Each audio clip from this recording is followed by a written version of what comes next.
नमस्कार दोस्तों जैसा कि आप सब जानते हैं बिहार में जो इलेक्शन होने वाला है उसके पहले इलेक्शन कमीशन जो वोटर लिस्ट का रिवीजन कर रही थी इसको लेकर काफ़ी कंट्रोवर्सी हो गई और मामला चला गया सुप्रीम कोर्ट में क्योंकि कई सारे पिटीशंस डाले गए थे। तो फाइनली सुप्रीम कोर्ट का एक बड़ा डिसीजन आया है, ये आप देख सकते हो खबर। Supreme court grills election commission over voters list revision, urges poll panel to allow Aadhaar card. तो ये पूरा मामला है क्या, ये वोटर लिस्ट रिवीजन क्यों किया जा रहा है, इसके पीछे का कारण क्या है, ऑपोजिशन क्या कह रहा है और सुप्रीम कोर्ट का क्या बड़ा डिसीजन है, वो सब कुछ मैं आपको डिटेल से बताऊंगा। चलिए आगे बढ़ते हैं, लेकिन उससे पहले आप सबको ये भी बता दूं, आज से हमारा जो गुरु कृपा सेल है स्टडी IQ पर स्टार्ट हो गया है। मतलब अभी तक अगर आप सोच रहे थे GS फाउंडेशन बैच को लेने के लिए तो ये आपके पास परफेक्ट टाइम है। चाहे 2026 हो 2027 किसी भी साल की अगर आप तैयारी करो, मैक्सिमम एक्स्ट्रा डिस्काउंट के साथ आपको ये बैच मिलेगा। कोई भी अगर आपको गाइडेंस चाहिए, प्रॉब्लम है, ये फोन नंबर पर आप कॉल कर सकते हैं, मेरी पर्सनल टीम आपको गाइड करेगी। एंड यूज करिएगा कोड अंकित लाइव ताकि आप मैक्सिमम डिस्काउंट ले सकें। चलिए शुरुआत करते हैं। सबसे पहले ये देखते हैं कि बिहार में हो क्या रहा है।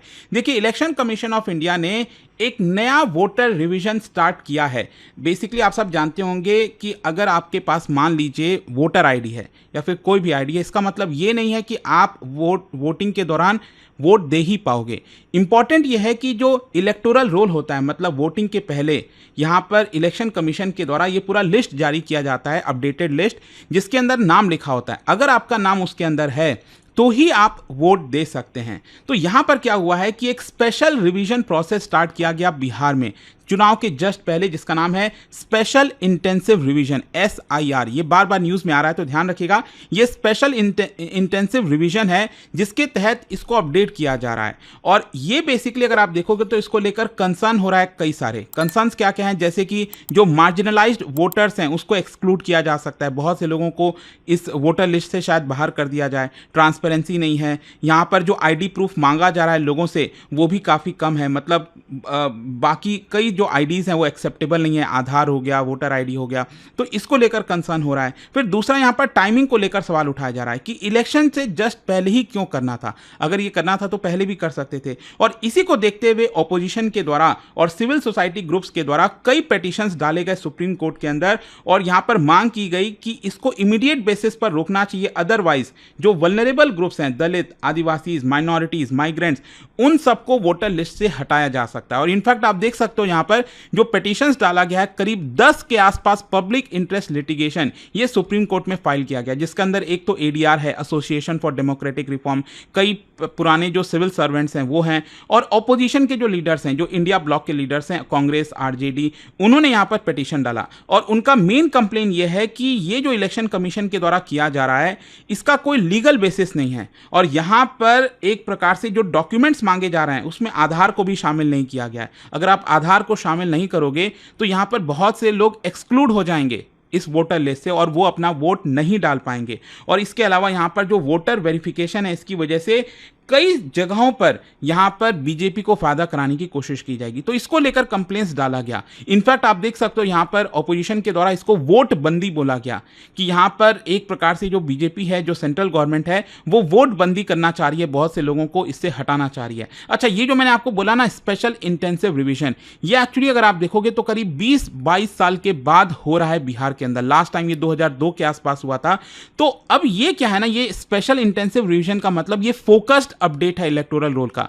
वैसे तो समय समय पर इलेक्टोरल रोल अपडेट होते हैं लेकिन इंटेंसिव तरीके से नहीं होता है। इस बार क्या है कि घर घर जाकर इलेक्शन कमीशन के जो ऑफिशियल्स हैं वो घर घर जाकर अपडेट करेंगे कि क्या जो पर्सन का नाम है वोटर लिस्ट में, क्या वो इस समय मौजूद है, नहीं मौजूद है, क्या वो बिहार का ही रहने वाला है कि नहीं, कहीं वो गलत माइग्रेंट तो नहीं है। तो इस तरह से प्रॉपर इंटेंसिव तरीके से जो पूरा रिवीजन है वो किया जा रहा है। लेकिन जैसा मैंने आपको बताया, इसको लेकर काफ़ी कंट्रोवर्सी हो गई है। और जो पिटिशनर्स हैं, RJD, Congress, civil right groups, उन्होंने बेसिकली यहां पर क्लेम किया कि जो इलेक्शन कमीशन ऑफ इंडिया है वो यूनिलैटरल तरीके से इसको कर रहा है। मतलब बिना हमसे कंसल्ट किए ही यहां पर इलेक्शन कमीशन के द्वारा ये सब कुछ किया जा रहा है। और यहां पर जो सिटीजनशिप वेरिफिकेशन है जो इलेक्शन कमीशन करने की कोशिश कर रहा है, ये कॉन्स्टिट्यूशनल नहीं है। मतलब ये इलेक्शन कमीशन के डोमेन में नहीं आता है। इलेक्शन कमीशन बेसिकली आपसे सिटीजनशिप का प्रूफ मांग रहा है। आपको याद होगा अभी जस्ट ऑपरेशन सिंदूर के जस्ट पहले जो है, आपको याद हो तो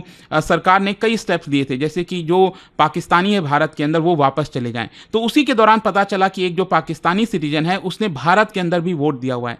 तो कहीं ना कहीं उसी के बैकड्रॉप में यहाँ पर खबर आ रही है कि जो इलेक्शन कमीशन ये पूरा अपडेट कर रहा है इलेक्टोरल रोल, उसमें सिटीजनशिप का भी प्रूफ मांग रहा है और इसी की वजह से यहाँ पर ऑपोजिशन जो है कंप्लेन कर रहा है सुप्रीम कोर्ट के अंदर। अब क्वेश्चन ये है कि मामला जब सुप्रीम कोर्ट में गया तो सुप्रीम कोर्ट का क्या डिसीजन था। बेसिकली 3-4 इंपॉर्टेंट बातें सुप्रीम कोर्ट ने कही है। यहाँ पर जो 2 जजों की बेंच है, जस्टिस दीपांकर दत्ता और संदीप मेहता, उन्होंने कल ही यहाँ पर यह फैसला सुनाया। और देखिए, सबसे पहले तो ये कहा गया सुप्रीम कोर्ट के द्वारा कि ये जो प्रोसेस है स्पेशल इंटेंसिव रिविजन का, ये अभी के लिए हम नहीं रोक रहे हैं। मतलब इलेक्शन कमीशन ऑफ इंडिया वो जो इसको रिवीजन करना होता है वो एक डेमोक्रेटिक प्रोसेस है। यहां पर एक कॉन्स्टिट्यूशनली इंडिपेंडेंट बॉडी को हम इस तरह से नहीं रोक सकते अनटिल एंड अनलेस यहां पर कोई इलीगल चीज सामने ना आए। अगर ऑपोजिशन बताए कि हाँ यहाँ पर इलेक्शन कमीशन इलीगली कुछ कर रहा है तभी हम उसको रोक सकते हैं, अदरवाइज कॉन्स्टिट्यूशनली इंडिपेंडेंट बॉडी को इस तरह से हम डेमोक्रेटिक प्रोसेस में नहीं रोक सकते, और वो भी वोटर लिस्ट रिवीजन में। तो सबसे इंपॉर्टेंट ये है कि यहाँ पर इसको जारी रखा जाएगा। बिहार के अंदर बेसिकली ऑपोजिशन चाहता था कि इसको रोका जाए, वो सुप्रीम कोर्ट ने नहीं माना है, सुप्रीम कोर्ट ने अलाउ कर दिया। लेकिन यहां पर और भी कुछ इंपॉर्टेंट चीजें सुप्रीम कोर्ट ने कही हैं। सबसे पहला कंसर्न जताया है कि इलेक्शन कमीशन ऑफ इंडिया जब वोटर रिवीजन कर रहा है तो आधार, वोटर आईडी, राशन कार्ड को क्यों नहीं मान रहा है।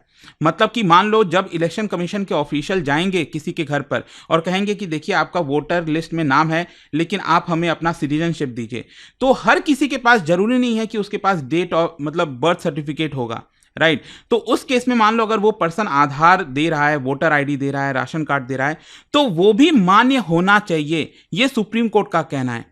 लेकिन यहां पर अगर आप देखोगे जो खबरें आ रही थी उसमें यह बताया जा रहा था कि इलेक्शन कमीशन ने सुप्रीम कोर्ट को बोला कि Aadhaar card is not a proof of citizenship. यह आपको समझना पड़ेगा। लेकिन सुप्रीम कोर्ट का आर्गुमेंट यह था कि देखो सिटीजनशिप आधार कार्ड का है नहीं है, लेकिन आप सिटीजनशिप इशू में जा ही क्यों रहे हो।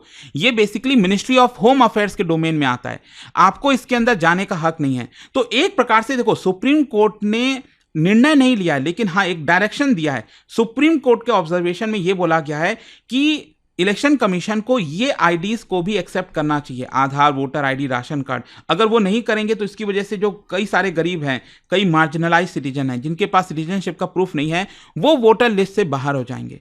तो एक ये थोड़ा सा चिंता व्यक्त किया गया था सुप्रीम कोर्ट के द्वारा आईडी को लेकर। आई होप ये चीज आपको समझ में आया होगा। मतलब हो सकता है कि अब यहां से जो इलेक्शन कमीशन है वो वोटर लिस्ट रिवीजन के दौरान ये सारे आईडीज को भी एक्सेप्ट करे। फिर तीसरा है टाइमिंग को लेकर, सुप्रीम कोर्ट ने क्रिटिसाइज किया। सुप्रीम कोर्ट ने कहा कि ठीक है आपको रिवीजन करना था तो आप थोड़ा पहले कर लेते, एकदम चुनाव के नजदीक आकर आपको यह करने की क्या जरूरत थी। क्योंकि सुप्रीम कोर्ट का यह मानना था कि मान लो अगर इसमें कोई गड़बड़ी पाई गई, मान लो बहुत से लोगों को वोटर लिस्ट से बाहर कर दिया गया, तो उस केस में हमारे पास टाइम नहीं बचेगा क्योंकि तब तक चुनाव का समय आ जाएगा। तो the problem is not the exercise, the problem is the timing, ये सुप्रीम कोर्ट का कहना था। और चौथा यहां पर देखिए सुप्रीम कोर्ट ने इलेक्शन कमीशन ऑफ इंडिया को डायरेक्शन दिया है कि 21 जुलाई तक आप एफिडेविट सबमिट करिए और इस एफिडेविट में एक्सप्लेन करिए कि आप ये जो इंटेंसिव रिवीजन कर रहे हो इसका लीगल बेसिस क्या है। दूसरा आप हमें बताइए कि यहां पर जो डॉक्यूमेंट इंक्लूजन और एक्सक्लूजन का क्राइटेरिया क्या है, और साथ ही साथ अगर मान लो किसी का नाम गलत तरीके से डिलीट किया गया तो उसके लिए सेफगार्ड क्या रखा गया है। मान लो अगर मैं हूं, अगर जो है इलेक्शन कमीशन मेरा नाम हटा देता है वोटर लिस्ट से, तो उस केस में मैं किसके पास जाऊंगा, वो safeguard mechanism election commission of India ने क्या रखा है, नहीं रखा है। तो इन सब का जवाब देना है 21 जुलाई तक इलेक्शन कमीशन ऑफ इंडिया को। और इसकी जो अगली हियरिंग है मैं आपको बता दूं वो 28 जुलाई से होने वाली है। अब हो सकता है कि अगर 28 जुलाई को सुप्रीम कोर्ट को लगेगा कि इलेक्शन कमीशन गलत कर रहा है, ये नहीं होना चाहिए, तो शायद उस समय पूरा जो रिवीजन है उसको रोका जा सकता है। लेकिन वो देखने वाली बात होगी। अभी के लिए देखो यहां पर पॉलिटिकल रिएक्शंस क्या क्या आ रहे हैं। बीजेपी इसका स्वागत करिए, बीजेपी का कहना है कि हाँ हम चाहते थे कि इसको जारी रखा जाए और वो जारी रखा गया है। और यहां पर जो इलेक्शन कमीशन का ट्रांसपेरेंसी है, न्यूट्रलिटी है, उसको भी वैलिडेट किया है। तो एक प्रकार से यहाँ पर बीजेपी जो है, जो सेंट्रल गवर्नमेंट है, वो इसको उसका स्वागत कर रही है और कह रही है कि ऑपोजिशन एक प्रकार से डर का माहौल बना रहा था, ऐसा कुछ भी नहीं है। दूसरी तरफ ऑपोजिशन भी देखिए यहाँ पर क्या है कि एक मॉरल विक्ट्री की तरह ले रहा है। ऑपोजिशन का कहना था कि इलेक्शन कमीशन आधार, राशन कार्ड इन सबको नहीं मान रहा था, लेकिन अब उसको मानना पड़ेगा सुप्रीम कोर्ट के डिसीजन के बाद। और एक प्रकार से यहाँ पर टाइमिंग को लेकर अभी भी ऑपोजिशन जो है सवाल उठा रहा है कि जिस तरह से सुप्रीम कोर्ट ने भी कहा है कि टाइमिंग ये गलत है, ऐसा नहीं, तो इसको लेकर भी आपको देखने को मिल रहा है। खैर, ओवरऑल यहां पर कॉन्स्टिट्यूशनल इश्यूज क्या है, इसके अंदर लीगल इश्यूज कौन कौन से इन्वॉल्व हैं, स्पेशली आपके एग्जाम पर्सपेक्टिव से, यूपीएससी के पर्सपेक्टिव से, ये कुछ चीजें ध्यान में रखनी है। एक तो है आपका आर्टिकल 324।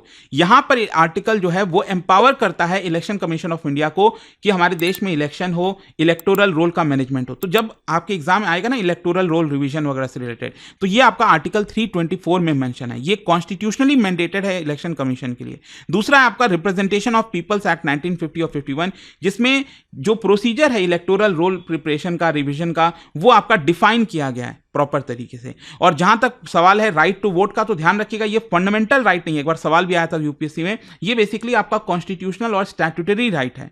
और सुप्रीम कोर्ट का जो रोल है वो अगेन जुडिशियल रिव्यू का है। ऑब्वियस सी बात है, वो इलेक्शन कमीशन में बहुत ज्यादा दखल नहीं दे सकता क्योंकि वो कॉन्स्टिट्यूशनल बॉडी है, लेकिन अगेन प्रोसीजर एक प्रकार से फेयर हो, सही तरीके से हो, वो सुप्रीम कोर्ट इंश्योर करेगा। आगे देखने वाली बात होगी, देखो 21 जुलाई को इलेक्शन कमीशन एफिडेविट फाइल करेगा, रिप्लाई 28 जुलाई को वापस से सुनवाई होगी। तब देखते हैं यहां पर क्या नतीजा सामने आता है। बट आई होप कि अभी के लिए जितने भी अपडेट्स हैं यहां पर इलेक्टोरल रोल रिवीजन को लेकर, वो आपको समझ में आया होगा। और जाने से पहले एक इंटरेस्टिंग क्वेश्चन, क्या आप बता सकते हो इलेक्शन कमीशन के इंडिपेंडेंस के लिए क्या क्या चीजें इंश्योर की गई हैं इसमें से? ये आपको बताना है। 3 स्टेटमेंट है, इसका राइट आंसर आप सब जानते हैं, मेरे इंस्टाग्राम पर तो मिलेगा ही, वहां पर अगर आप नहीं हो कोई बात नहीं, टेलीग्राम से ले सकते हैं इसका सही उत्तर। और दोस्तों, जैसा मैंने आपको बताया, अगर आप यूपीएससी की तैयारी कर रहे हैं, अभी जो गुरु कृपा सेल है वो स्टार्ट हो गया है। 15 जुलाई तक आपके पास समय है। कोई भी बैच, कोई भी कोर्स आप लेते हो स्टडी IQ पर, आप सिंपली यूज कर सकते हैं कोड अंकित लाइव, ताकि आप मैक्सिमम डिस्काउंट लें। और मैं आपको बता दूं, हमारे बैचेस के अंदर कंप्लीट प्रिपरेशन कराई जाती है, प्रीलिम्स, मेंस, इंटरव्यू, अलग अलग लैंग्वेजेस जो भी आप चाहो चूज कर सकते हो। और पर्सनल मेंटर भी आपको दिया जाता है, बुक्स का पूरा सेट भेजा जाता है। और स्पेशली अभी सेल के दौरान आपको 6 महीने की एक्स्ट्रा वैलिडिटी मिलेगी और 7 डे की रिफंड पॉलिसी। 7 दिन में अगर आप ये कोर्स वापस कर रिफंड लेना चाहते हो वो भी ले सकते हैं। अभी भी अगर आपको कोई डाउट है, प्रॉब्लम है, ये फोन नंबर दिया, आप इस पे सिंपली कॉल करिए, आपको अच्छे से गाइड किया जाएगा मेरी पर्सनल टीम के द्वारा। डियर एस्पिरेंट्स, स्टडी IQ का P2I फाउंडेशन प्रतिज्ञा बैच एक नए फ्रेश बैच के साथ लाइव हो चुका है। बैच स्टार्ट हो चुका है, क्लास टाइमिंग 6 बजे की है। अब IAS की तैयारी बनेगी और भी आसान, प्रॉपर क्लैरिटी, एक्सपर्ट गाइडेंस और इंडिया के टॉप UPSC एजुकेटर्स के साथ। यह बैच उन सबके लिए है जो UPSC 2026 लिखने वाले हैं और जिन्होंने अभी तक शुरुआत नहीं की है या अभी भी कंफ्यूज्ड हैं डायरेक्शंस को लेकर। 1000+ आवर्स की live classes, full structured road map के साथ, 1-on-1 पर्सनल मेंटरशिप, हर स्टूडेंट को मिलेगा personalised guidance, hand written notes, smart और क्विक रिवीजन के लिए, PRP MRP residential programmes, prelims और मेंस के कंप्लीट सपोर्ट के लिए। और यह सबके साथ मिलता है कमिटमेंट का फुल रिटर्न। प्रीलिम्स क्लियर करो, फुल रिफंड पाओ, हर मंथ के टॉपर्स को 11,000 रुपीज तक के कैश रिवॉर्ड्स। बैच स्टार्ट हो चुका है, क्लास टाइमिंग 6 बजे की है। अभी डाउनलोड करो स्टडी IQ ऐप या विजिट करो वेबसाइट, सर्च करो P2I फाउंडेशन प्रतिज्ञा बैच, सेलेक्ट करो टारगेट ईयर 2026, क्लिक करो बाय नाउ और अप्लाई करो code Ankit live ANKITLIVE for maximum discount. अभी भी अगर आपको कोई डाउट है तो मेरी पर्सनल टीम को कांटेक्ट कर सकते हैं ऑन दिस नंबर 092400239293। यह सिर्फ एक कोर्स नहीं, यह है आपके IAS ड्रीम का असली launch pad. Start your UPSC journey strong, smart and unstoppable.